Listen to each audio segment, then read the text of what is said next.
সাকিব খান না শাকিব খান, এটা হচ্ছে আপনি একটু ক্লিয়ার করে দিন। ওনায় শাকিব খান রানা। 1 মে 2024 সালটা অপু বিশ্বাসের জন্য অনেক খারাপ গিয়েছে, কারণ তিনি সবসময় কট খেয়েছেন 2024 সালে।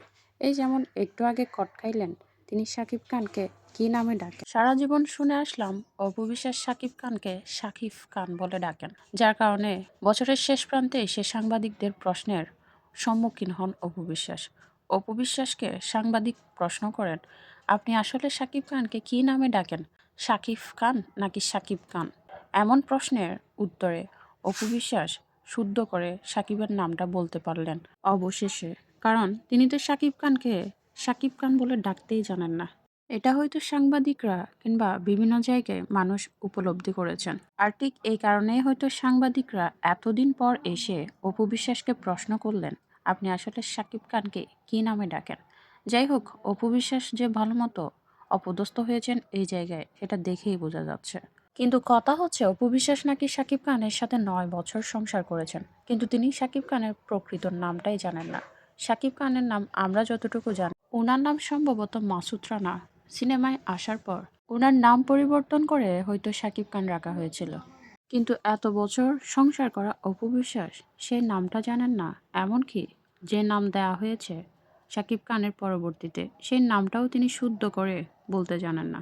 তাহলে বুঝেন একবার শাকিব খানের সাথে তিনি কেমন সংসার করেছেন। অবশ্যই এটাকে সংসার বললে ভুল হবে, কারণ আমাদের ধর্মীয় রীতিতে এটা কখনোই বিয়ে না। তাই সংসারটাও যদি সংসার বলা হয়, এক্ষেত্রে আল্লাহর কাছে অপরাধী হতে হবে তাদেরকে। কিন্তু আমার অবাক লাগে এ ধরনের সম্পর্ককে কিছু মানুষ জায়েজ করার জন্য যা ইচ্ছা তাই বলেন, যা ইচ্ছা তাই করেন। আসলে আবেগ দিয়ে কখনো জীবন চলে না। ধর্মের ক্ষেত্রে যদি এসব বিষয়ে আবেগ দেখান, তবে সেটা বোকামি ছাড়া আর কিছুই নয়। যাই হোক, অপু বিশ্বাসকে তার ভক্তরা অন্ধের মতো বিশ্বাস করেন, তার ভুলকে ভুল হিসেবে কখনোই গ্রহণ করেন না, বরং তিনি যাই করেন না কেন, যাই বলেন না কেন, সেটাই সঠিক হিসেবে তারা সবসময় গ্রহণ করেন। আরও একটি বিষয় খেয়াল করলাম, সেটি হচ্ছে 2024 সালে পুরোটা সময় শাকিব খানের নাম নিয়ে অপু বিশ্বাস নিজেকে আলোচনায় রাখার চেষ্টা করেছেন। মাঝে মধ্যে শাকিব খান এসে সেটা মিথ্যে প্রমাণ করে দিলেও এখনও তা চলমান রেখেছেন তিনি।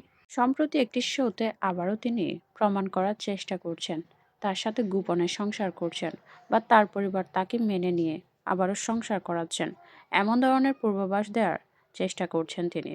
মানে সব সময় তিনি যা করতেন সেটা আবারও চলমান রাখার চেষ্টা করছেন তিনি।